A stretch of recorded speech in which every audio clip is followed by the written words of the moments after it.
What is going on, everyone? Welcome to another episode, Conspiracy or Just a Coincidence. I am Jack Allen. First, if you're not, go follow me at Kojak Podcast. And that's on Twitter and Instagram. If you want to support the show, I got a Patreon and a Venmo. And I've recently got an amazing donation, and I shouted him out last episode.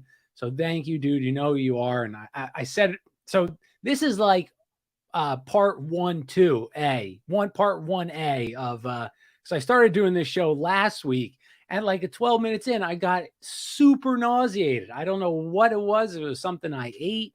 I think I might have actually had like a migraine. But so this is round 2. So for the people that were here last time, you're going to hear like 10 minutes of the same stuff, so I apologize for that. But if you want to support the show, I have a Venmo and a Patreon. And shout out to the guy who gave such an amazing donation, dude. So kind of you. That like made my week. It's still made this week. So thanks for doing that. I think that's like all the. If you could leave a review, that would be great, or subscribe on YouTube. I'm trying to get to 1,000 subscribers there, and so that would be sick. And so if you're not subscribed there for me, please go subscribe.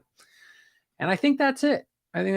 Obviously, current events, I'm so poor at them, but all these unidentified flying objects in out or being shot down or flying over the US and that stuff. I don't even care. Like, I don't believe any of it. I don't even know.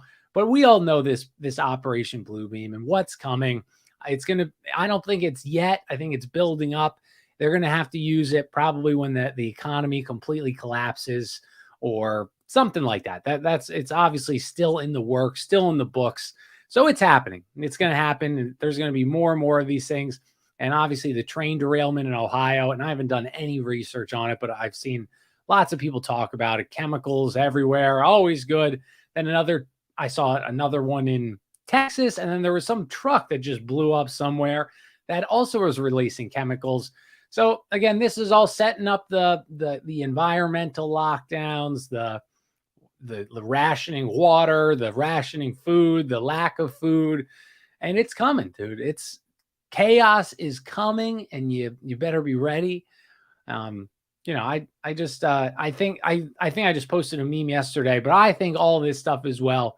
The end goal, the final plan, the big moment is to set up a world that is so chaotic, that is so crazy, that they're going to put somebody, probably the Antichrist, that's going to save you, right? He's going to change the world. He's going to solve all these issues, stop all war, stop all whatever and whatever. We're going to have a beautiful planet.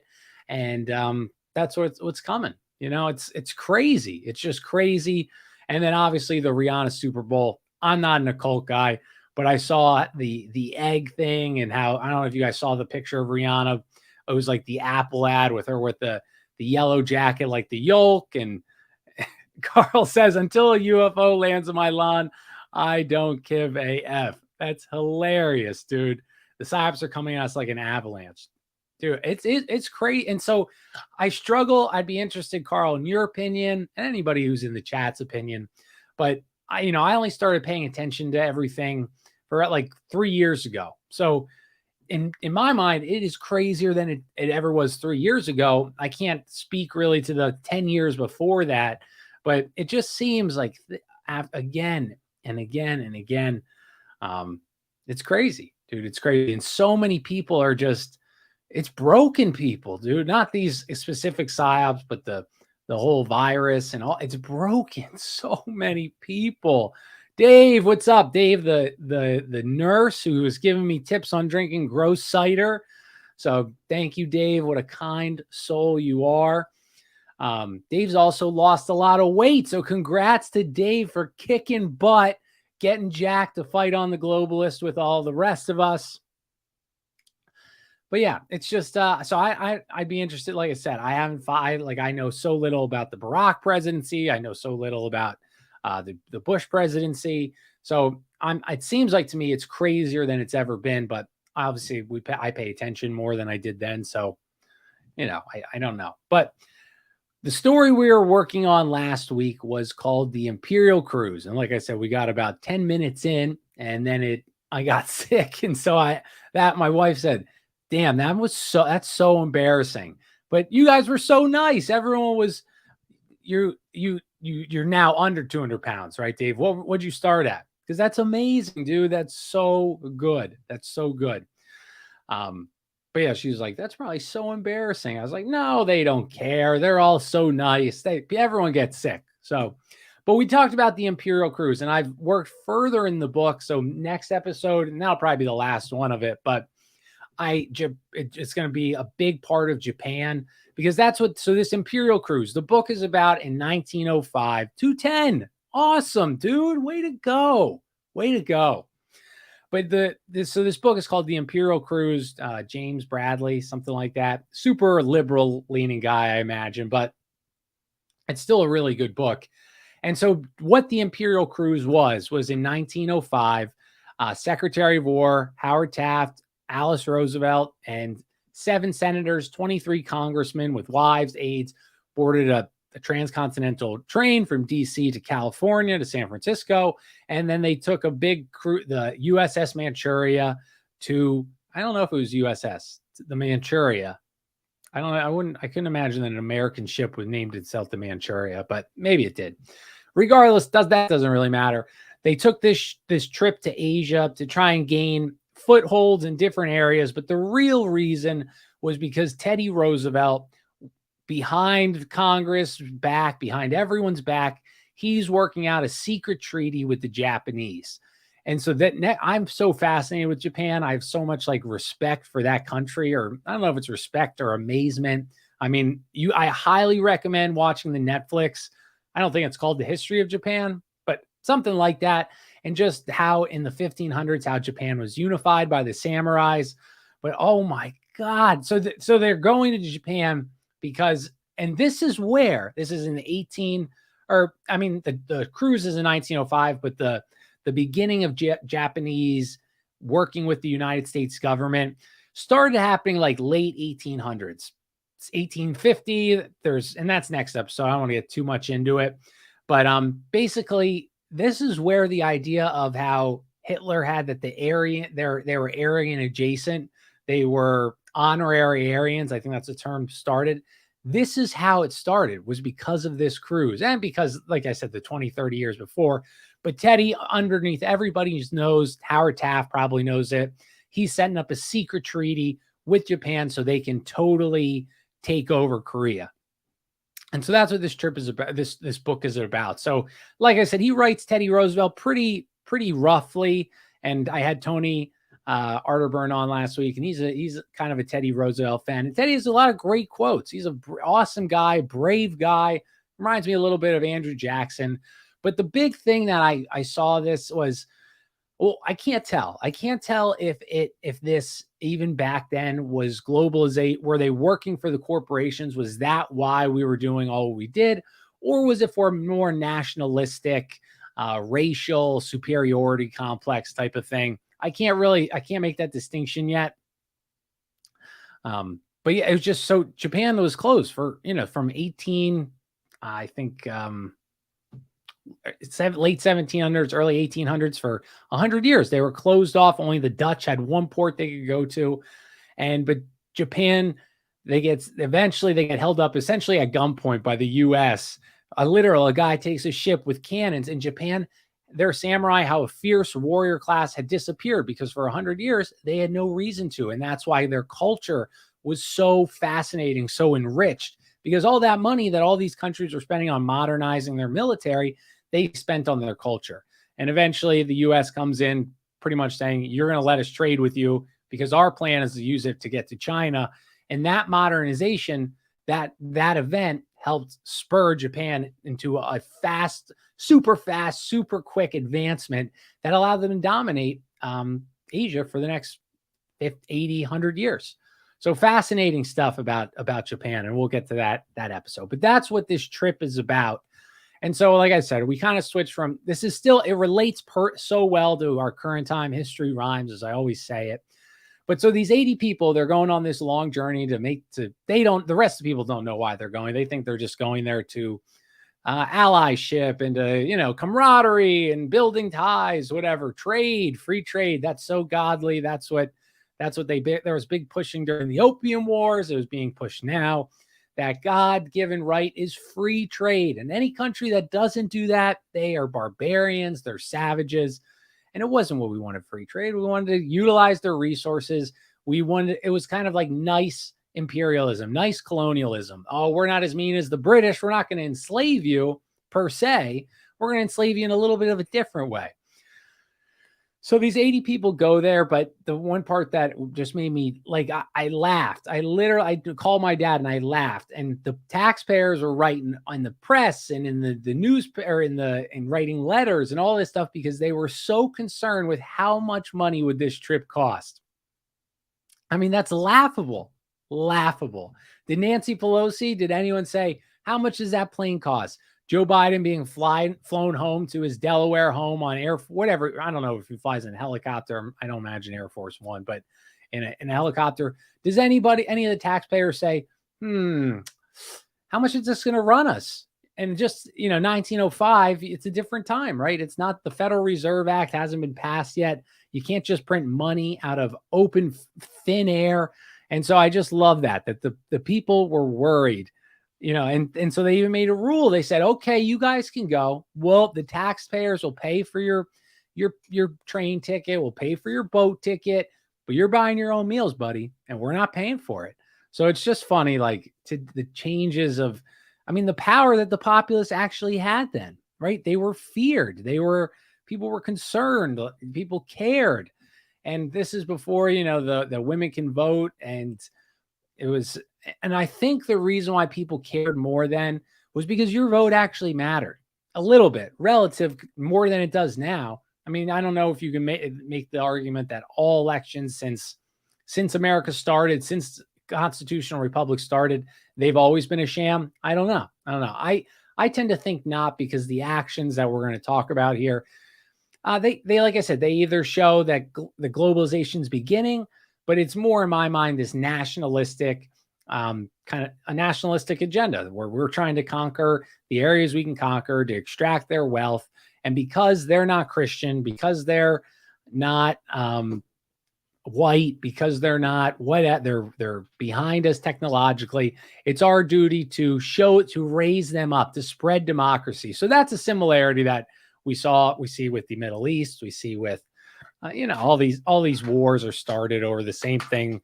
Oh, they just want to be free and we need to help them. And that was the same thing the press pushed back then in 1905 or around all these times.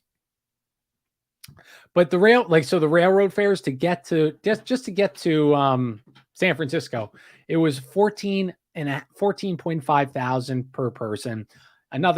Essentially it was came to $28,000 per person for this 3-month passenger ship on Manchuria, not including the $1,800 per person in tips.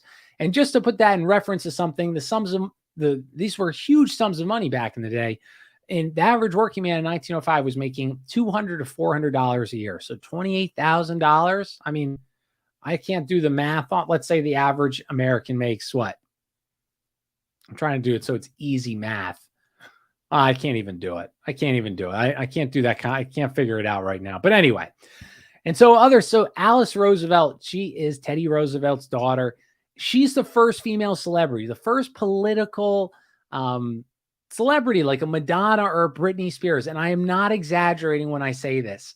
Newspapers reader knew her by her first name. Even illiterate people who couldn't read knew who she was.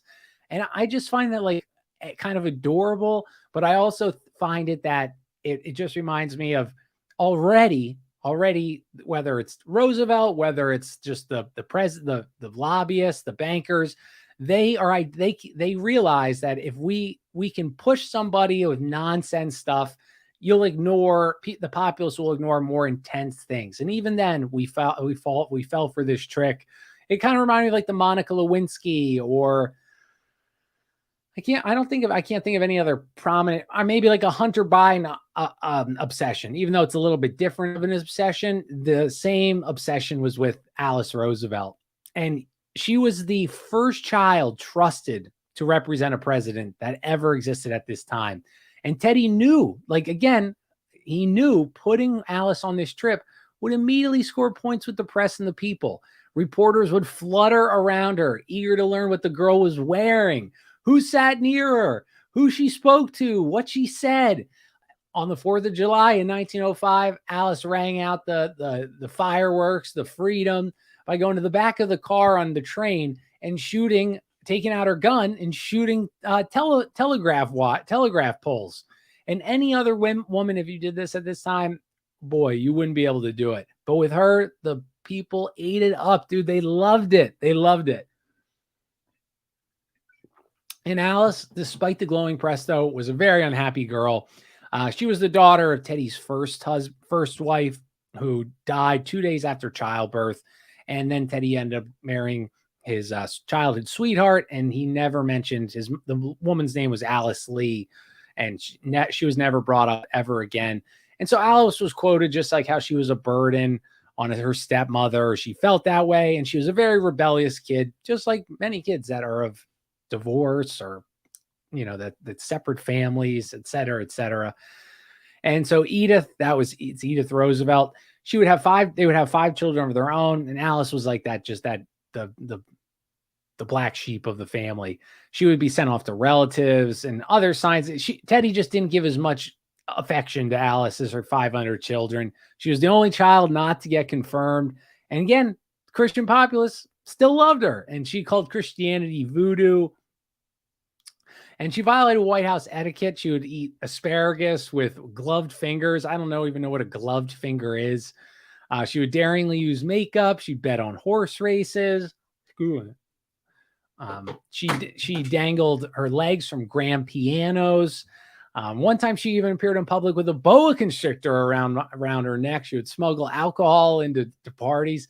I mean, just to create, again, you have to think this is 1905. Women can't even vote yet. And this girl's just a wild child, right? But the public loved her. And again, is this because the press pushes her? Is this because the press gives her such favorable reviews? Everyone's like, oh my gosh, Alice, we love Alice. I don't know. But it was just, I found that just so funny. As cars were super rare at this time, okay? And at the time, she would drive her car or dad's car unchaperoned around DC, just speeding around, getting tickets from police. And so they're another example. It's just, then we'll kind of move on from Alice. But she said, dad said I should not smoke. I cannot smoke under their roof.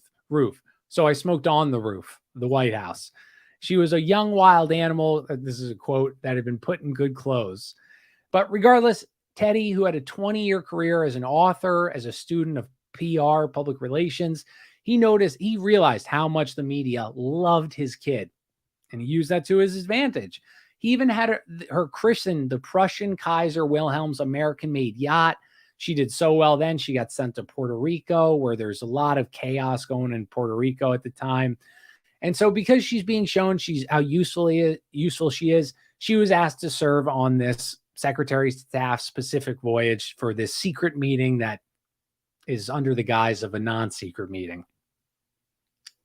And that it also didn't hurt. She wanted to go on the trip as well because she was had a little fling with a congressman who was 13 years older than her, Nicholas Longworth of Ohio, 11 years younger than her dad. So if that doesn't say daddy issues, I don't know what does. 11 years younger than your dad. I'm 7 years older than my wife. But I'm not 11 years younger than her dad.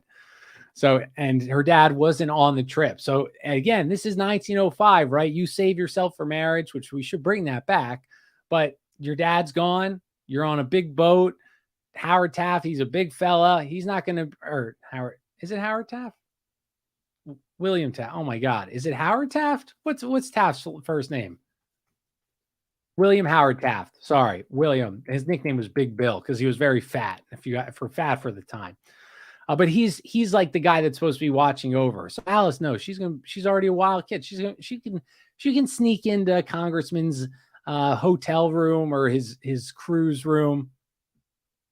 Okay, people will always be people. But this Nicholas Longworth, the guy, he came from a long line of aristocrats. They would summer in Europe. He learned French. He's a fancy schmancy dude. He was a womanizer, a gambler. He drank too much. He was known he was frequenting at the brothels on K Street. And that I also found interesting was the CIA doesn't exist yet. There's, I guess, the State Department's kind of in charge of spycraft at this time. But, I can't imagine, obviously they don't have cameras to catch you blackmailing you on this, but if I could be wrong on this, but in the 80s, there was this guy who ran a brothel and a madam too. And I believe they were on K Street as well. So I guess if continue with tradition, right? That's what you got to do.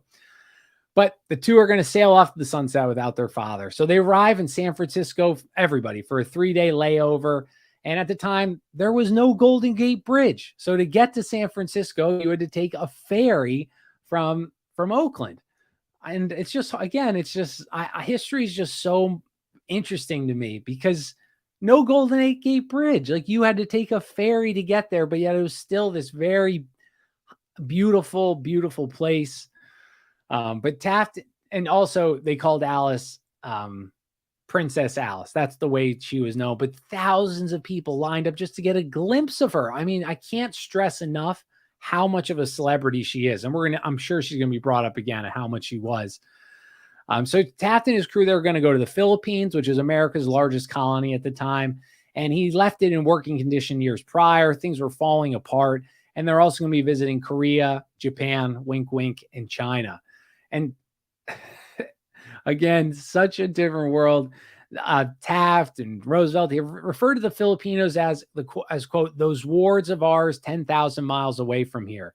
And he said America had a desire to do the best for those people. The Supreme Court had also defined American Indians as wards. So you can see what wards means in this context. It doesn't work out too well when you are Americans' wards. I don't think probably never had too good of examples for it. But in 1898, this Filipino freedom fighters had expected America would come to their aid against Spanish colonialism. Why did they think America would come to their aid? Because that's all we pushed out. Again, isn't that crazy? 120 years ago, America was already positioning ourselves as the big brother that's going to help you out. Oh, you're a weak. We protect the weak countries. We protect them from the mean colonizers of Europe. No, we're not going to enslave. We're going to help you. We're going to raise you up to become as sophisticated as we are. And you're not going to be able to get it right away. You poor non-white people, you're going to need help from us. And it may take 100, 200, 300 years, but we're going to get you there. So you buckle down, you get ready. And this isn't in this notes, but just to show you, so the Philippines, it was chaos there, right? Like we were just raping and pillaging, and not we, but the American military. It was obviously a different time. It was horrible for the poor Filipinos. Over 250,000 Filipinos died in the 7 years as they became our quote unquote wards. Torture, rape, concentration camps, murder, destruction of their villages, all the normal experiences of when you have the American military kick down your door. But in the St. Louis World's Fair, which was the largest World's Fair at the time, I did a few episodes on the World's Fair, fascinating stuff. But at the World's Fair, they had a Filipino exhibit. And the reason why they did this was because the press started catching on, or people started hearing these horrible stories about what we were doing in the Philippines.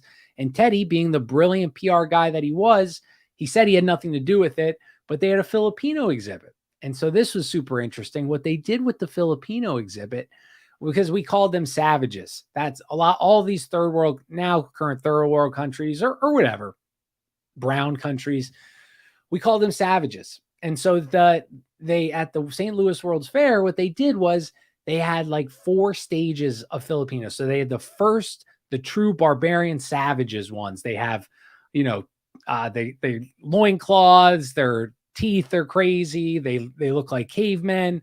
Then you have like the next one that's a little more advanced. And then you had the civilized, the Americanized Filipino exhibit. And it was a bunch of young Filipino children dressed in Western attire, singing like "My Country, 'Tis of Thee" or something like that. And the point was to show because I think it was something like, the population was something like 80 million at the time in the US, and something like 25 million people attended this St. Louis World's Fair. And so the point was to show, see, look how well, see, this is what we're dealing with. These savages, we have to train them. And we're going to lose some people, guys. We're raising the bar for them. If they can't get along, they don't belong here. And so people are like, oh my God, wow, look, we taught them. How amazing is our country? We are just so kind. And so they would say things like the Filipinos were not fit for independence. They would need to be taught by the Americans. And so now at this time, Western science really promoted the ideas that whites, mainly Anglo-Saxon whites, were the most advanced beings on the planet. And it takes thousands of years to build up the Anglo-Saxon framework of liberty. And the root of this belief is an Aryan race sprang up in the Caucasus Mountains north of Iran. Iran equals Aryan. They were white, big bones, sturdily built, blue eyes, and unusually intelligent. Unusually intelligent. But then the Aryan migrated, and he made all the ancient glories: China, India, Egypt. Now, how that works, I'm not sure. Though there were, there's Ramsey the III, who I believe, not Jordan Maxwell. I did his book. Oh, come on, guys. Who am I thinking of? Eustace Mullins. He believes that Ramsey III was Cush, or maybe not Cush. He was a descendant of Noah, and it wasn't really, it wasn't Ham. Was it Cush? Ham, Cush? One of them. I don't think it was Cush, because I think that's the one that they said brought on the pre-Adamite woman and had offspring with her. But regardless, China, India, I think that I don't know how they got that idea, why they thought that. Maybe because they said there's no way this population could build this. But regardless, and then the first big democratic government, the first constitutional republic, according to the story, the Aryan story, is a bunch of Anglos were in Germany, in the forest, and they turned down the monarchy. They turned down the God King. They said the best form of government is a democracy. It's more advanced than a monarchy. And that's very interesting to me. I never heard that backstory like that, and I wondered, because obviously I'm sure you've heard me say this opinion. I believe that the monarchies were purposely overthrown to weaken the populace's power. They did this because with a constitutional republic, you can buy your politicians. You can pick who you want to get into office. These people understood that then, as opposed to a family who you can manipulate. They did post later in the 1700s with late 1600s, the Bank of Chartering, England's Bank of Charter. No, Bank of Charter, chartering the bank. You know what I mean? When they started the Bank of England charter, that's what I wanted to do. The Bank of England charter, that was really the downfall of the British monarchy. So I just found that interesting, though. So how long? And I think of Theosophy. I think of Nazis, and not really Nazis. I think of Theosophy and the Thule Society and all these groups that they were very big in the Teutonic Knights lore, the Anglo-Saxon lore. And so I found that interesting is that the Illuminati, they are not all Anglo-Saxons though, but how is this belief carried on into secret societies? Because they take a lot of the pagan rituals and things like that from our ancient ancestors. So I don't know. I could be way off on that. It could have been just a coincidence. I don't know, but I just found that interesting. And this myth hardened even more that this democracy, or this at least that it was with King Henry the Eighth, the guy who had all the wives. When he broke with the Pope to create the Church of England, he referenced the Anglo-Saxon myth. He said, "I'm not breaking tradition of not being a Catholic country. We're returning to the connection of the pure Anglo-Saxon tradition that had been present in Britain since William the Conqueror of 1066." So this theory was and this sounds crazy, right? Josh, what's up, dude? It's been so long, man. Thanks for coming in. And what's up, E? Thank you for coming in, guys. I appreciate it. So yeah, but this myth, this thought process, you think it sounds crazy now, but it was accepted in colleges. That's where it was taught in universities. It was our duty as the advanced race to help these inferior races. And though they might need oversight for many years, they might need some hand holdings, they might need some spankings. We can help these races. And we're not like the mean colonizers of Europe. No, we are helping them. We're spreading the greatest gift the world has known, democracy. And so I think they're right. Democracy. I mean, clearly, look at it. It works perfectly. It works perfectly. My vote is the same equal to somebody who does not work at all and who survives on government funding, but yet our votes equal the same because democracy works. Democracy works. And obviously that's why they are trying to make the populace more stupid and more stupid and more stupid, and watch the Super Bowl, watch this, watch that. Don't read, don't learn about anything. Trust us, trust the experts, because you have an easier populace to manipulate and control. And for whoa, almost spilled my water. Whoa. But even Thomas Jefferson persuaded University of Virginia to offer the nation's first course in the Anglo-Saxon language. American founding fathers would use the same reasoning as King Henry VIII when they broke away with England. They said, we're not rebelling. We're going back to tradition. We're going back to the Anglo-Saxon forest where they said, no more kings. Let's have a democracy. Let's have a democracy. And it's not just trust the plan, they say, it'll be for your good, they say.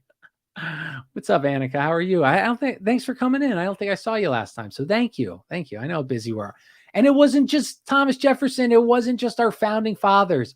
People like Walt Whitman, people like Charles Darwin, Ralph Waldo Emerson, all wrote wild ass stuff about the Anglo-Saxons being the most advanced race, most advanced culture that the world had ever known.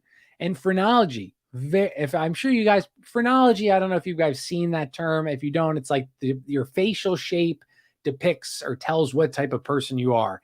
And obviously there is some truth to that. Some soy boy has, no chin, no jaw, a face that's like, just like, bleh. They're weak, right? So there is absolutely some truth to the way you look, the power, the social hierarchical level that you reside at. I don't think anyone can deny that. If it's just recently, now it doesn't matter. But back 100 years ago, 200 years ago, a physically imposing man who might have some form of intelligence, he's not going to take rules unless they're a noble from a guy in the same peasant class who's small, weak, feeble. No. And there's a funny meme, and it's like it's a cartoon, and there's like a jacked guy working in a cubicle, and his fat boss comes up to him and is yelling at him. And then the guy, it goes like 100 years earlier, and it's the reverse. The big guy is attacking the little guy. I mean, this is the first time in human civilization, probably, where the weak have the power. And the physically weak, I mean, the social outcasts, these people that are the smallest percentage of population of the world contain all the power. I mean, and it's clearly not going to work. It's natural. The strong lead, and it doesn't need to just mean physical strength, but it means you don't have the person that hasn't been able to talk to somebody face to face as the person setting the rules of what is socially and not socially acceptable. Regardless, phrenology was very important. So there's this guy, Samuel Morton, and he's in Philadelphia. He's the leading phrenologist. He has the world's largest skull collection. And to prove his point of that phrenology means something, he wants to calculate brain size. So he seals all the things of these skull brains. He fills it with mustard seed, and he weighs the mustard seed. And it correlated the amount of mustard seed with intelligence, morality, cruelty, cultural development, national character. So, for example, India, the India that opium was being produced in, theirs weighed 84. I'm kind of making it, they're around these numbers, but it doesn't really matter. as opposed to the Anglo-Saxon skull that held 96 mustard seeds. So clearly a 96 is always going to beat an 84. And that's why it's our job and responsibility to take over these smaller brained, feeble people. They need us. They need us. We're not going to rob them like the British. We're not going to enslave them, but we are going to help spread democracy. And so Samuel didn't mention, though, that all the skulls of this test, well, they were all, especially of all the white men, they were all criminals, of the skulls he had. So you could also make the case that, well, maybe if you have a 96 in your phrenology mustard grain score, you're more likely to commit crime, right? It's not, you can see how laughable this science project is, but I found that very interesting. And the point was hit home when you had, at this time, the Anglos, British with the largest sea empire, the Russians, which controlled the largest land empire, and the president, Teddy Roosevelt, he knew no other truth. That is what he believed, that he was certain of that. And and same with the public. But the power was shifting from one Anglo city, London, to another, westward, following the sun. And that's a big phrase in like this Aryan Anglo-Saxon supremacy, follow the sun. And what that means is keep following the sun. Go all the way west, go follow the sun to Hawaii, follow the sun to Japan, et cetera, et cetera. So Teddy, he imbibed the Aryan myth, right? He explained history in his novels as a part of this Aryan, Teutonic, Anglo-Saxon flow of Western civilization. And his political persona, what do you guys think of I think of Putin riding on the bear? Or is he on a bear? No, he's on a horse. He's not on a bear. What am I, crazy? But the shirtless picture of Putin. Teddy Roosevelt beat Putin by 100 years, dude. And Teddy was a brilliant guy, dude. And this is going to be very hard on Mr. Teddy Roosevelt. Please read another book about him, because I'm sure he did many good things. He many good things. So don't take this as me knocking on Teddy Roosevelt constantly, but it was just the time, right? You have to accept this. Like, I hate when people say, I talked about this, like how somebody was like arguing about how evil the Americans, the English, or the colonists were to the Indians. Yeah, they absolutely were. The Indians were mean to the Indians too. I mean, they slaughtered each other. They cut their scalps out. They filleted people alive. The Aztecs sacrificed over 250,000 people a year. I mean, what? So that's not evil? No, that's their religion. What are you talking about? Right? So you have to take, humans or vicious people. And we've become extremely neutered to this day, probably all the fluoride in the water, or probably because we eat pure chemicals constantly. And I'm not saying we should bring back any of the horrible things that our ancestors did, but you can see it's just a different time, and people need to accept that. It's not my fault that one of my ancestors, your ancestors, committed horrible, atrocious things to a weaker populace. It's natural, hierarchical things. That's life. That's life. Teddy forcefully evicted Carl, I'm not going to be able to read this word, Havasupai tribe out of the Grand Canyon so he can make a national park. See? Great example. Great example. And so, like, again, this we're going to be trashing on Teddy a lot. So Carl's adding to the fire. But flip side of that, it's a beautiful national park, right, Carl? I'm just joking. You know what I mean. I'm just kind of making light of something very sad. But his political persona is a white male, brave. He was there to vanquish the lesser races. In most photos, just like Mr. Putin, he has a rifle in his hand, or he's on a horseback, not shirtless at this time. But he installed the first White House tennis courts, and frequently played all the time, would never allow a photo. Kind of like they never took a photo of Barack smoking the ciggies. Teddy had the same thing. And so already in 1905, this is starting, this creation of a president, this creation of a persona behind this person. How Barack was the cool, hip, oh, I smoked weed, I inhaled kind of guy, as opposed to whatever. All these presidents, Trump, I don't know if Trump really curated his, I guess he did. But but I found that interesting. So he acts like this real tough guy, but he's not. For example, you hear me guys say, be a man, lift weights, work out. A show I really enjoy is called Once Upon a Time. And if you haven't watched Once Upon a Time, not Once Upon a Time in Hollywood. No. Once Upon a Time, it's on ABC, was Disney characters like Rumpelstiltskin, and it's a live action play on Disney movies.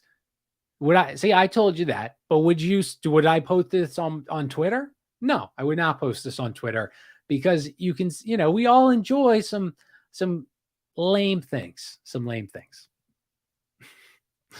but yeah, long before Bush and Reagan used their ranches for photo shoots, Teddy set the trend, right? He like I say, he's creating his PR. He's creating his thing. And so the Roosevelts, he's the 7th generation of Roosevelts to be born on Manhattan Island. His father was Theodore Sr., a wealthy New York aristocrat. The first Roosevelt, Kales Martensen von Rosenvolz, had come from Holland in 1649, acquiring vast lands in the Hudson River Valley north of Manhattan. It was worked by slaves. Could you imagine though, guys, like my ancestor, they came pre-revolution, like very right around pre-revolution.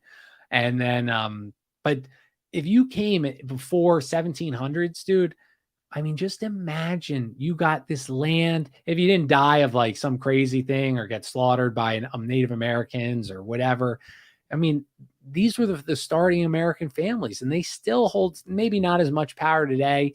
But I think I brought this up before. Like I'm trying the whites. I don't think maybe Carey's. But a lot of these families, I can't think of their names right off the top of my head. These people that landed in Massachusetts, they poo-pooed the Rockefellers. They called them uneducated. They made fun of their accent. All these things like that. I mean, these families were powerful families, these first people that came over. But those who take risk often get the biggest reward. Regardless, 200 years later, Teddy's financial empire had stock, real estate, insurance, banking, mining, just like his good old descendant FDR, who worked on Wall Street, worked on stealing Germany things after World War I. The Roosevelts had congressmen, judges, and some good things Teddy did. Created the Chemical National Bank, American Museum of National History, the Metropolitan Museum of Art, and the Children's Aid Society. The First Families of Virginia. Ooh, narrative exchange. I don't know anything about the First Families of Virginia, and I imagine it's a similar. I bet that's a very similar situation. I'd be super if you can think of any narrative exchange. Please let me know. I would be interested to look some of those people up, see if they still maintain power today. Let me check I got a notification. My dog, he's in the other room. I had to run him twice today at the park, because he's just, oh, good. He's sleeping. We're good. We're all good, guys. He's out. I ran him like a dog. He's getting better though. I take off his lead. Like we have a choker collar because that's what the trainers say, because if you have a vest on a big dog, they're going to pull you even more. So you need to train them. I shock them or, vibrate them. So at the park though, he loves sticks. So I whip a stick. He comes and brings it back. I give him a treat. We do it again and again. So yeah, he's going to be jacked. And the bad part about this is now I keep having to stay longer to tire him out. But the Roosevelts, they were Stones Unturned references on them. Oh, I don't know Stones Unturned narrative exchange. Is that a podcast? Please link it or tell me their Twitter. I'd love to look them up too. I love historical people, dude. Readers, they're my favorite people. I'm so tired of conspiracies. I'm exhausted by them. I don't want to talk about them. I like talking about corruption. I like talking about historical events that relate to today. I just can't care anymore. Like it just doesn't, I don't know. It just doesn't excite me like it used to. Is there aliens in the moon? I love watching short clips on it, but I'm not going to read another book about it. He is a college teacher who does conspiracy theories. Ooh, I got to check him out. Check out the Easy Walk Harness. David, what's that? And what's up, David? Thanks for coming, buddy. But the Roosevelts, they're true fat cats, right? They had uniformed servants. They had mansion, cooks, cleaners, ate from China with the family crest on it. They dress for dinner every night. And that doesn't mean they just put on clothes. That means they're in a three-piece suit or whatever. And anything they needed was just a ding from a server away. I always wonder that too. I think I mentioned I'm super sweaty as an individual. I sweat constantly. And it's not like I just have always been a sweaty guy. I get hot really easily. And I don't know how these people wore suits in 90-degree weather. That blows my mind. I would die. I would smell so bad that it would be, they would think I'm like a peasant, you know? But I did read before that, like, because I thought about that, like, why don't people smell bad back in the day, or did they? And yeah, they smelled, but BO, after you stop wearing deodorant for like 2 to 3 weeks, your body actually stops producing the really stinky BO. So I found that interesting. And, or like, I know I brought this up, but my wife, Korean, they don't sell deodorant. No Korean buys deodorants because they have a gene that doesn't allow them to smell when they sweat. How lucky, what evolutionary thing happened there where like they so smelly at one point that, but there were some that weren't, and those are the only ones that reproduce? How does that happen? How does this one little peninsula, that's it, it's not in China, it's not in Japan, it's in Korea, they don't smell? I find that fascinating. But Teddy Sr., Teddy's dad, they had this posh life. He was worried. He said, I'm raising a bunch of goddamn sissies. And he called this over civilization. And so, see, this is, again, very common in this time period. The Aryan race evolved in stages. Of course, this is, again, their theories. The savages, that was chaos. Then the barbarians, that's like Genghis Khan. Then civilized man who loved peace, but could go Genghis Khan on your ass in a heartbeat. And then over civilization. So you see, there's the four thing. So Teddy Sr. was like, damn, you guys are sissies these days. Men aren't men, they're girls. They're not chopping wood. They're not wrestling with a heavy plow. They're not hunting for their dinner. The modern Aryan man warmed with coal, worked at a desk, ate meals in a cushy restaurant. Not my childhood. I walked 20 miles uphill both ways just to get a water. And I found this funny too, because so even then in the late 1800s, we already had this emasculation concern.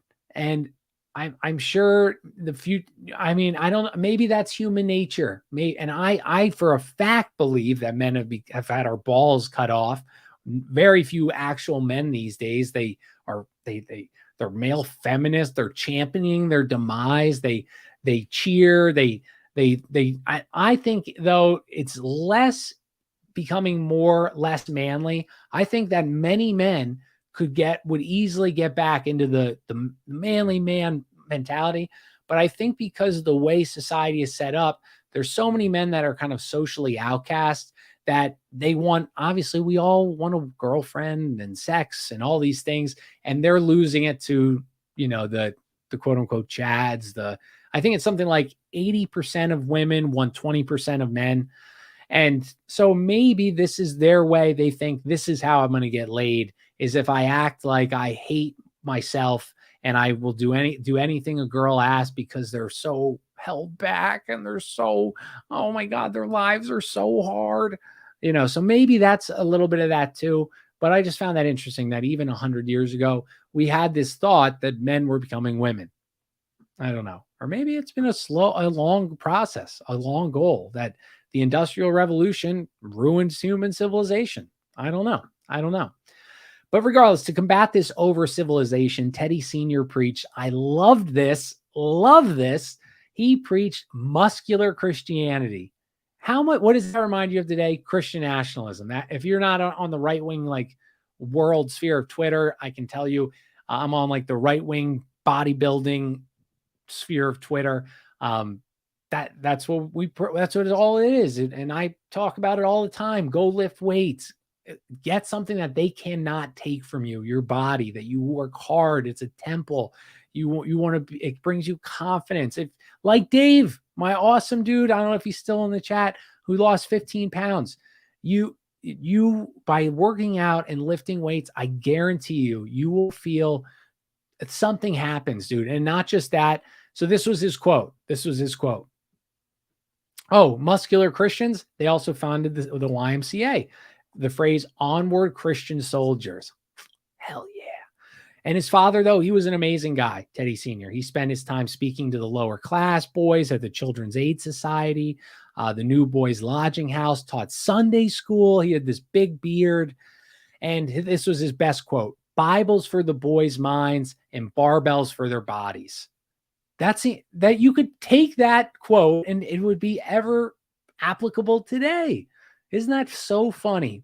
Bibles for the boys' minds and barbells for their bodies. And I still haven't started reading the Bible yet. I know I have to get started, but I read a lot, obviously, and reading has brought me just as much confidence as working out has ever had. Like being confident with my body and how I look and all those things like that.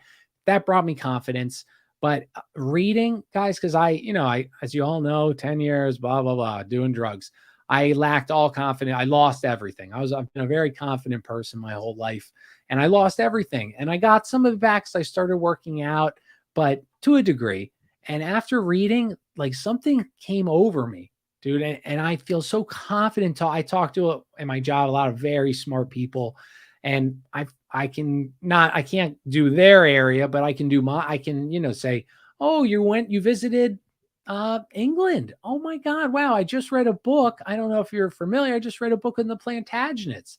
I didn't know that they were French, or Normans. They spoke French. Did you know that? Or whatever may have you, so really, if you're not reading, even just do audiobooks, you are going to gain so much confidence. Okay.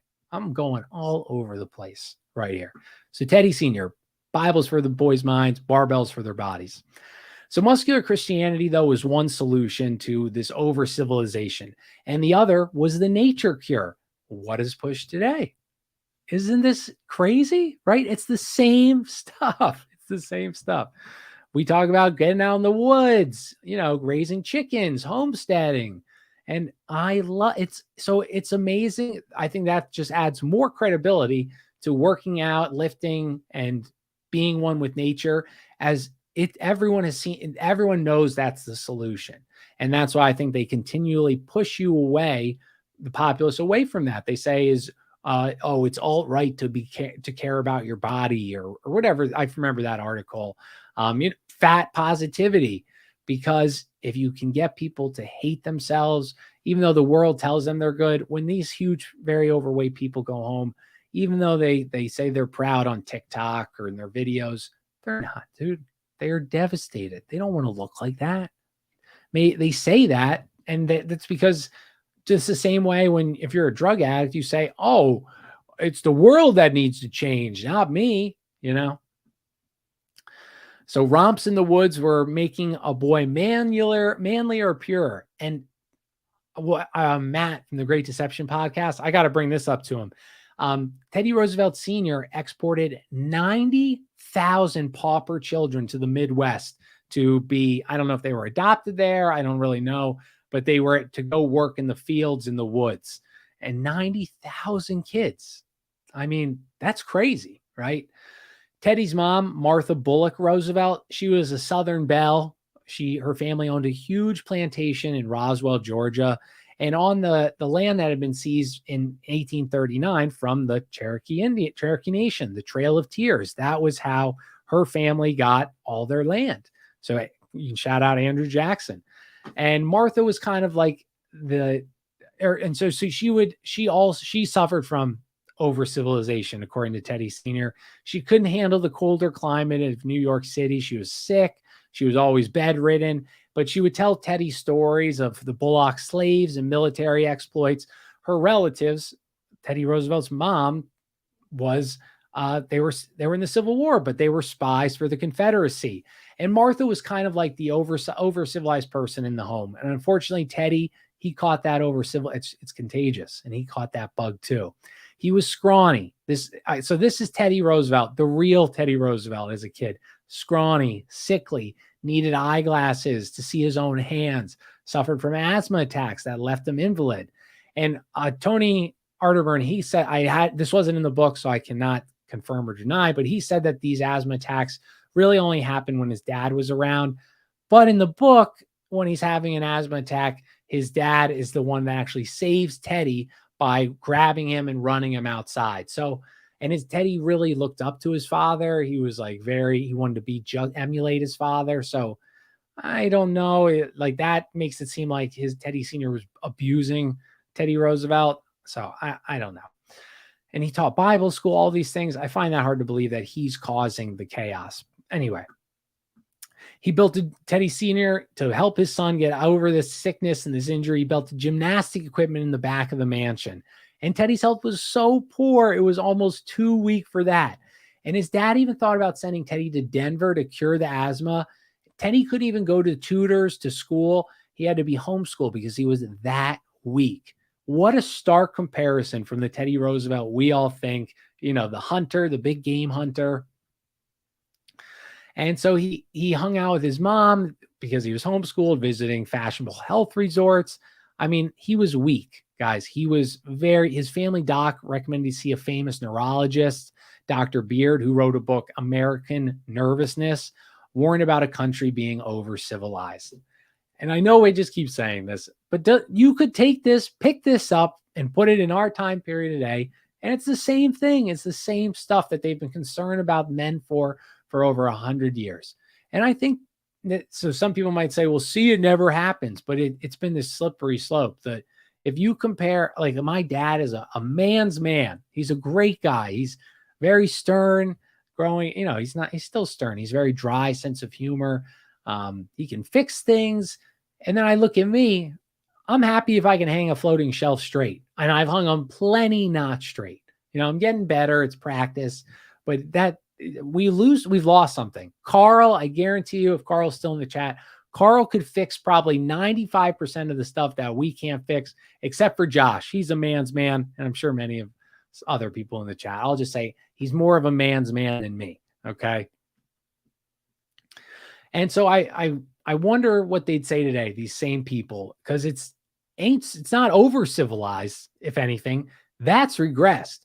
People have not become all aristocratic. No, they've gone the other way. They've barbarians. They become savages. But over civilization was definitely the wrong term. Maybe it fit that time, but not today.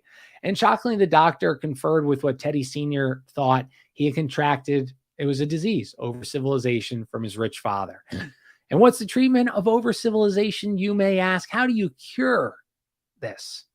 Well, obviously, I don't know why you guys wouldn't know this. You attach electrical equipment to the head and the feet and the stomach, and you electrocute them over and over again to restore the vital force.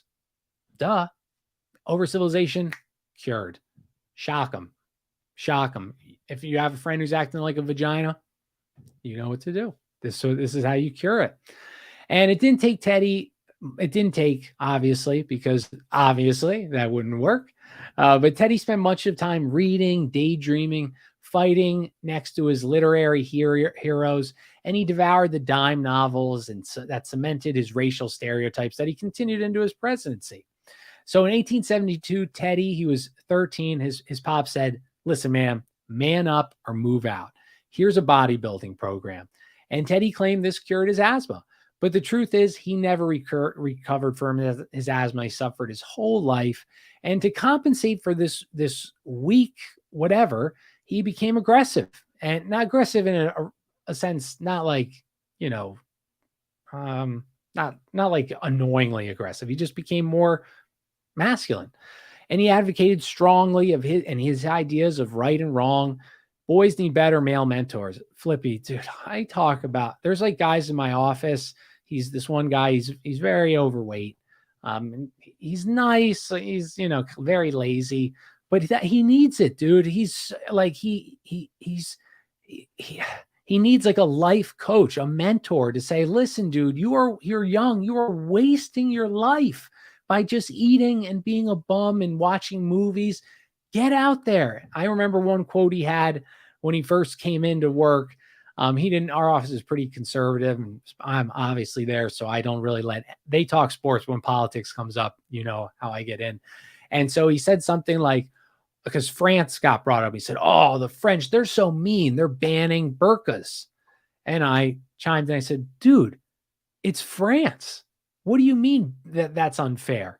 They're into their culture. You have to assimilate to the culture. That's what people used to do. They would assimilate into the culture of the place they're going. I wouldn't go to the Middle East and just take off my shirt and walk around in a Speedo and say, I deserve this right. It's what you're mean. You're going to throw me in jail. Right. So I totally agree with you, Flippy. But I don't know how you fix that, dude. They're so boys are either so afraid, they're either so kind of like strong, the awkward kids who they want a girlfriend. They can't get the girlfriend the way Chad gets the girlfriend. So how do they get the girlfriend? Well, they think, oh, if I'm woke and politically active on this left side, that's how I get in with these girls. It's not, dude. They know. And I wish boys could understand this, that maybe this girl's super woke. She's super into politics. She will have zero respect for you if you just agree with everything she says. If you do this, I guarantee you that they'd have more luck if they just said, no, I totally disagree with that. And you're wrong. Notre Dame fire in Paris and burqas are mean. Dude. Exactly. Like it's, but that he's a young kid. He's been brainwashed by this propaganda that you're a racist if you think this, you're a homophobe if you think this. They're so terrified of being called out for that type of stuff. And in my mind, it's like so simple, right? You respect everybody. I have a mosque outside my house. I say hi to the people. I see they like take up all the parking, which pisses me the F off. And they run it out in the middle of the street and all times of the day, but they're always setting off their car alarms.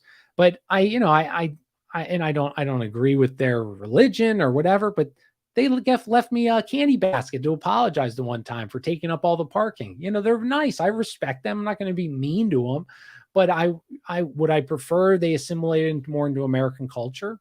Of course. Oh yeah. Masculine. Chat, what is your guys' take on Andrew Tate? I'm just interested. I don't know what my opinion. I don't watch him enough, but if anyone watches him, I'd love to hear what you well-versed men think. So anyway, tutors came to him. So Harvard was the first school Teddy Roosevelt, the president, 1876. Mainly his family worried. Is he too fragile? Blah, blah, blah.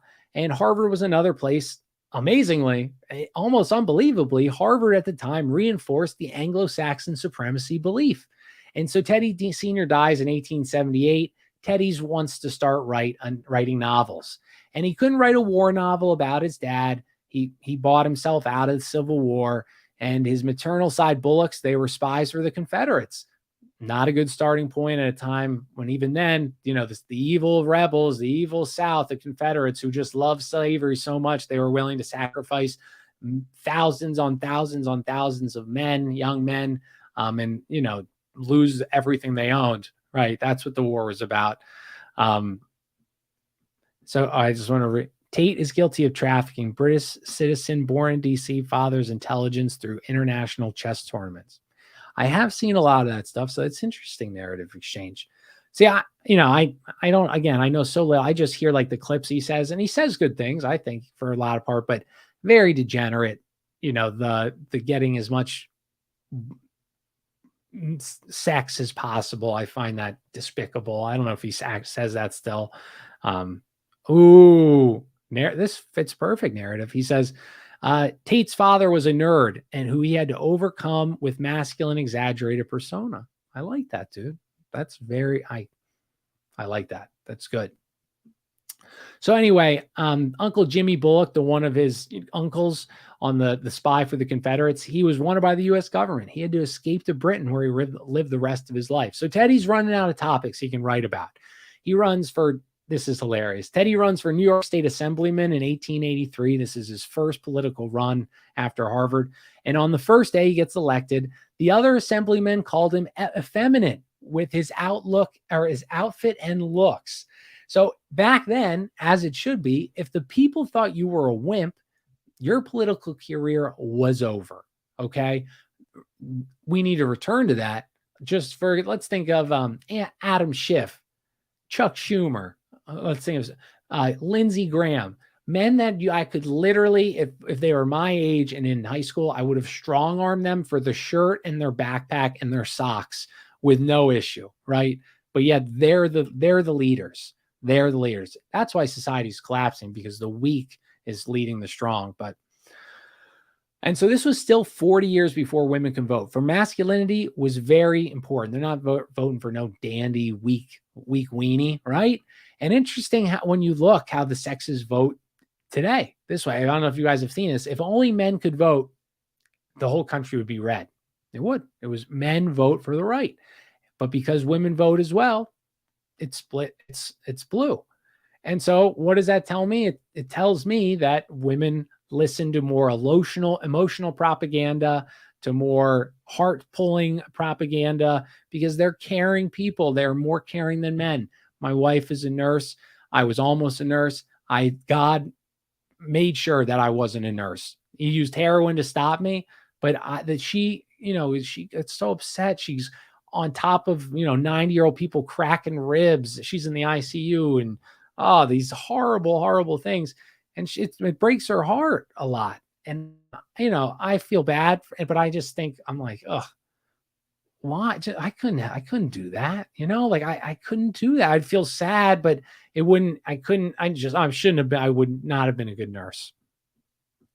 Edward Bernays and Liberty Torches. What does that mean, Flippy? Can you elaborate? His one nickname, Teddy Roosevelt, was Oscar Wilde. And if you guys don't know who Oscar Wilde is, he was a pedophile. He was also a homosexual disgrace actor from Britain. But in 1884 to 1901, Teddy reformed his quote-unquote feminine image. He followed in the popular, at the time, the Buffalo Bill story about a white cowboy riding west to take on the new land and the savages. And this was one of America's greatest, if not first, political makeovers. Mr. Terrible says, Jack, what happened last week? Morning sickness. Hilarious, dude.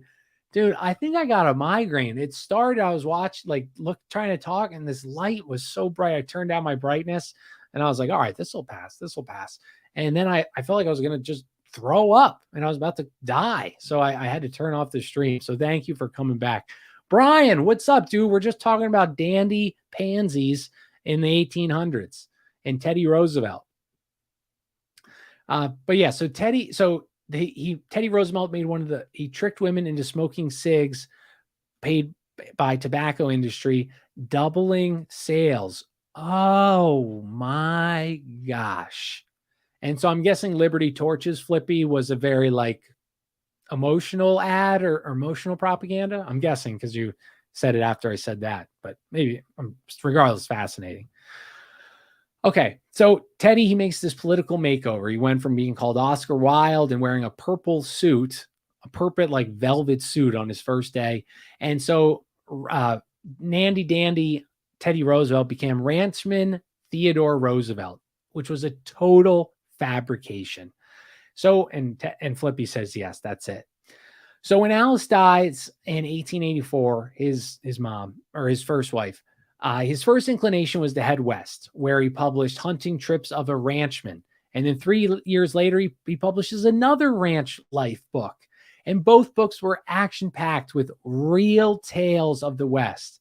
It reminds me of Blair Witch Project or whatever, these events, blah, blah, blah, blah. That was Teddy's books. He wrote about bronco busting and elk horns lining the walls and buffalo robes to keep him warm at night, sleeping on a bear or buffalo rug. And Teddy spent, but the thing about this with Teddy's stories, his novels about the Western cowboy life he lived, he spent much more time writing about the frontier than ever experiencing any of it. But with these books, he became the principal historian of the cowboy and the wild Western life. I mean, again, if not that 90% of the population knows who Teddy Roosevelt even is, but if you ask somebody, what was Teddy Roosevelt? You'd say he's a strong, tough, burly man. And it was a lie. It was all a lie. He spent the majority of his quote-unquote Western years in Manhattan. Between the summers of 1884 to 1886, so 2 years. He spent a total of 15 months on his ranch, so a year on his ranch, never staying during the winter time. And the longest stretch he was ever there was March to July in 1886. The rest of the time he was shuttling back and forth. So April, May, June, 3 months he spent. That was the longest stretch Teddy ever spent out west. 3 months. But he is the big game killer, the man's man. Living 2/3 of his time in the West in the comfort of his mansion. These Western years were not to be a cowboy somewhere, but they were a career building errands. And when Teddy left his ranches for good in 1886, within 2 years, his ranches collapsed, losing half of his inheritance. And he knew his ranching days were long gone. Yeah. So Teddy's frontier life was more soft blanket than barbed wire, but he projected a much different reality. So again, amazing that politicians then had to lie. And I don't know how long they've had to lie for, but it's kind of sad, right? It's just like real recognize real, and I wonder today, or if we had in social media back then, would people say, "Oh, you're a fraud, dude. You're not a Bronco buster." But Teddy, in 1886, 1 year into the creation myth of the ranchman, Roosevelt ran for mayor of New York, and the papers, which he had obviously power and pull at, hailed him as the cowboy of the Dakotas. Then they left out he never spent longer than 3 months in the Dakotas. And he began writing articles. Who should go west? They were putting all these popular magazines. And he wrote, men should go west. That's who goes, like me, Teddy Roosevelt, who? And he began, back to our cruise ship too. We're getting back there as well. This is all, I'm setting up the story, right? As we always have to do. So July 8th, 1905, Manchuria was getting ready to depart from San Francisco. 3,000 Californians came to see the delegation off. And the ship took off into the Pacific, the largest known feature on this planet. And it had taken the America a century to fill out our own continental areas. And they did this by building forts, then spreading, having more people move around the forts, which would then turn into a city. And this was the same process they were going to use to conquer the Pacific, making forts on islands, using that, building, growing, using it as a jumping off point. And the U.S. attack of the Pacific had been the work of McKinley and his administration.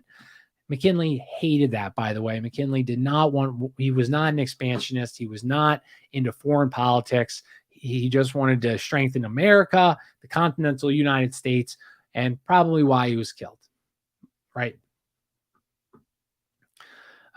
He defended the expansion as helping. So the Secretary of the Navy was Teddy Roosevelt. He was a huge cheerleader for the expansion, right? He's the man's man, we gotta expand. But he defended the expansion, not like, as I said earlier, it wasn't we're going to steal their riches. It was to help these poor non-white countries. And just a fun history story. In 1844, James Polk, he was elected president, and a small country at the time, the states east of the Mississippi, that's it. The Louisiana Purchase territory was unorganized. The British claimed Oregon territory. Mexico had Texas, Colorado, New Mexico, Utah, Nevada, and California. And so Polk's main goal was to acquire California for its amazing harbor, its weather, and Oregon had amazing ports as well that the U.S. hoped to use to trade with China, because Europe had been dominating the trade with China. The U.S. wanted to get involved in it. And so Polk, classic maneuver, right, guys? The classic maneuver. He picked diplomatic fights with the British and then with the Mexicans. Britain eventually, their empire is kind of not crumbling, but it's decreasing because America's rising. And so Britain ceded the Oregon territory to the U.S., while Mexico held on to its Pacific frontage. And Mexico at the time had 7 million people and won independence from Spain in 1821, modeling its constitution after the Americas. And at the time, the internationally recognized border between Mexico and the U.S. was the Nueces River in South Texas. Polk, again, starting these little pokes, just like we've always done, bankers, whoever, he says, all right, actually, change of plans, Mexico, we're going to move it south 150 miles to the Rio Grande. That's where the dividing line will be. And so he sent this guy, General Zachary Taylor, into the land between the two rivers, and this would be known as the Mexican-American War. His incursion was brutal, raping, torturing, massacring Mexicans. They sent 7,000 troops down there thinking it would be a cakewalk. The war would last 3 years, involving over 100,000 troops, 13,000 U.S. casualties. And even Ulysses S. Grant, who was a brutal guy as well, was one of the most, he said it was one of the most unjust waged wars ever, a stronger nation against a weaker nation. So with the victory, America could have taken all of Mexico, right? These are weak. It's weak compared to us. We are dominant. We dominated them. We could have kicked the crap out of them if we sent more than 7,000 troops in the beginning. Why didn't we take over all of Mexico? Why didn't we just take it all? Well, it's probably not the reason you thought. It wasn't kindness. It wasn't because we didn't want to seem too imperialistic.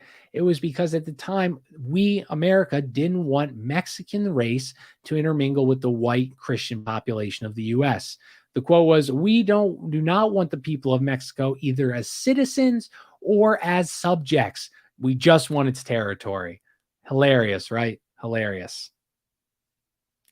And this was a new phenomenon, obviously. The U.S. had been pushing the natives back further and further. And the end of the Native Americans, or the final nail in the coffin, was the Battle of Wounded Knee in 1890. We call it a battle. History calls it a battle, but it was more a massacre. The Americans, we burned their villages, their strongholds, killed all their men, sent back the women and children. It was a very brutal war.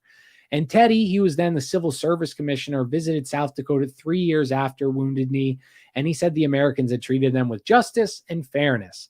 And to be fair here, right, I told you this author was very left-leaning. All war is hell. The same atrocities committed on the Indians happened to the colonial people as well. So this just isn't just shit on our ancestors. Every culture overpowers the weaker culture, right? And you guys know that. All right, we're almost done here. Let's see. Oh yeah.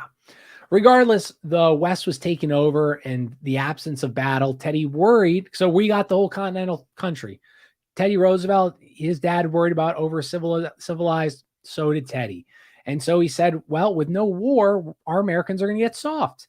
And then they're not going to be able to defend their newly acquired land. And along with that, in 1893 was one of the worst depressions the country had ever seen, orchestrated by Rothschild and Peabody and European bankers, but that's neither here nor there. 642 banks closed. 16,000 companies went out of business. The most actively traded company on the New York Stock Exchange went belly up. Northern Pacific Railway, Union Pacific Railroad collapsed. This lasted for 4 years, 1893 to 1898. And what happens in 1898? Oh, I believe Spanish 1898 Spanish-American War, I'm guessing. 1898. So, totally by chance, guys, we're in a depression, and then this war with Spain, who you could have just pushed over with a finger, that happened. Oh, imagine that. Oh my God, what are the odds of that? So the chances, so let's see. We had the Great Depression, World War II, 1898, Spanish-American War. And I wonder what's going to happen in 2023. It doesn't take a genius to figure out how you pull this shithole economy out of it, right? I don't think Weave Red's in the chat. I haven't seen him. No. I got to talk to John. I haven't talked to him in a while. Maybe I'll invite him tomorrow because I'll be free too. But regardless of all of this, by the 19th century, Britain had 50. So the papers, the media, politicians, they were pushing a big let's man up campaign. The cure, overseas expansion. That will solve Americans' problems of being depression and over-civilized. So by the end of the 19th century, I found this interesting. Britain had 50 colonies. France had 33 colonies. Germany had 13 colonies. There were only seven colonies or countries that were fully independent nations on this planet. And expanding the empire this way was somewhat different from the normal focus that was protecting our borders, right? We were isolationists. We didn't want to get involved with this stuff. That's what America was founded on. We wanted to protect our borders, but we weren't going to your borders. Um,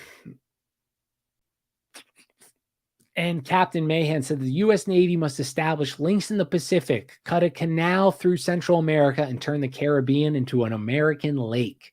So in 1890, a generation of nationalists had arisen to reclaim their homelands from the white colonial powers. Spain had insurrections in Cuba and the Philippines. Spain, with a normal Western army, was fighting against Cubans who were using this very guerrilla tactics, freedom fighters. They'd burn their sugar fields, they'd fit mills, plantations, tore up telegraph lines, railroad tracks, bridges. They would steal Spain's weapons. And like I said, Spain was so weak at this point. To combat this, Spain created concentration camps and it's put Cuba under martial law. Famine and disease killed thousands of Cubans. 1/3 of the Cuban population died in these camps. More than 400,000 Cubans died. And the underdog Cubans received positive press in the U.S. newspapers. The underdog getting support in the U.S. newspapers. Oh, Ukraine. The South America, the Contras. Oh my, wow. America, we just love an underdog story here, right? We're the big brother. We're gonna help you guys out. Korea, oh, you guys are gonna take over by Russia. We'll be there to help you guys. Sure, we're gonna create the Korean CIA and have moles in it that feed us information constantly. Sure, we'll help you, Vietnam, establish your government. You're poor and attacked by the Taiwan. We'll protect you. You know, all these things. Pathetic, dude. It's the same exact gosh darn lie that it's told over and over again. And it is in 1898.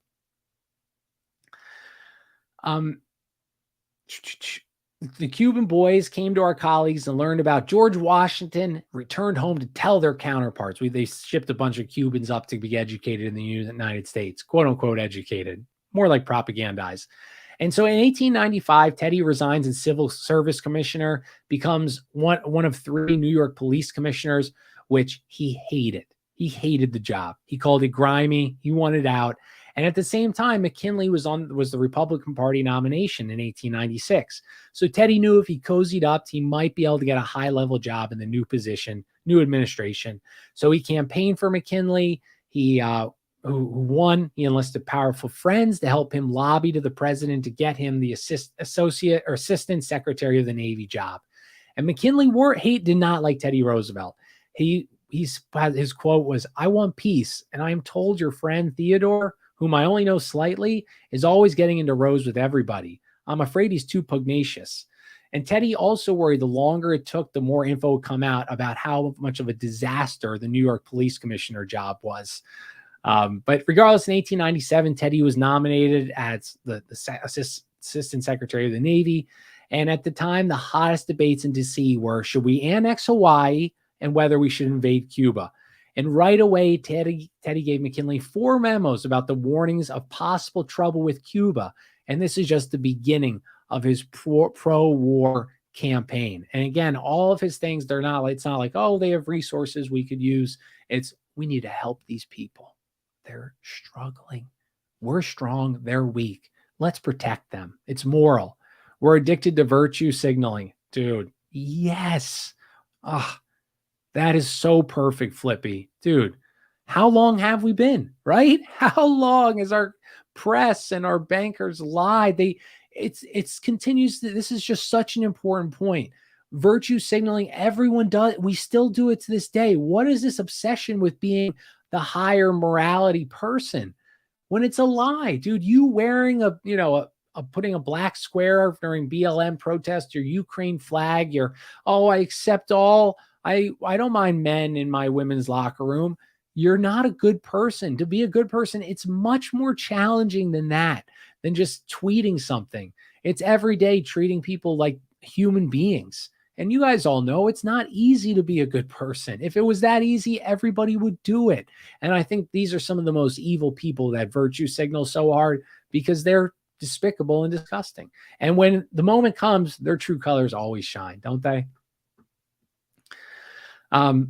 Teddy gave a speech in Newport, Rhode Island, Peace Through Strength speech, which he said the word war in the speech. He said the word war 62 times, one war a minute. And the Washington Post, who wasn't a woke liberal rag then, it was just propaganda, and the Baltimore Sun all ranted and raved about Teddy's speech. And how funny is that? The New York Times, the Washington Post, all supported Teddy and all of his all wars and everything like that. I just found that very like, when did that change? That's a question. If anybody, I would love to, if someone has an answer. The CIA supposedly fought communism, right? That was their big fear. And even back here in the 1890s, we're fighting, we're trying to get war started by the press, the warmongering press. And the press does that today a little bit with Ukraine. But when did that change? When did the CIA, did they throw away the facade of them despising communism?